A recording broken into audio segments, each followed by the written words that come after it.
Hello, I'm in a 2019 Nissan Sentra, and today I'm going to show you how to jumpstart your vehicle. So first you open the hood, then towards the driver's side you should see your battery here.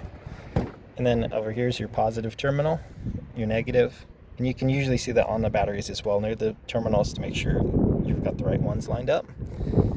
Next, I'd make sure there's no corrosion built up on these. If there is, you can clean them off with a good rag or brush. And then after that, I'd make sure these are all connected nice and tight, which you can just tighten them up here if they're loose, just to make sure you've got good metal on metal connection.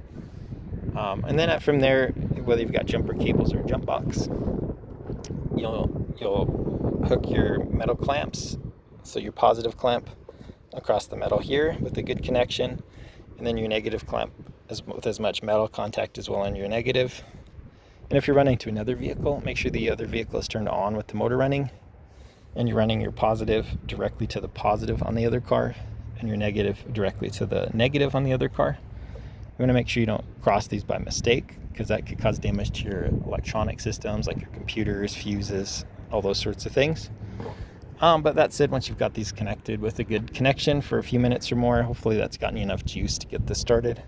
If you've been trying for quite a while and still not having any success, you might need to replace this battery, which, if that case you do, you can do that by just loosening these terminals to take them off, loosening these up to be able to lift this battery out, set your new battery in, and then just attach and tighten all these supports and all these terminals so they're all in a nice tight connection again, and then you should be good to go.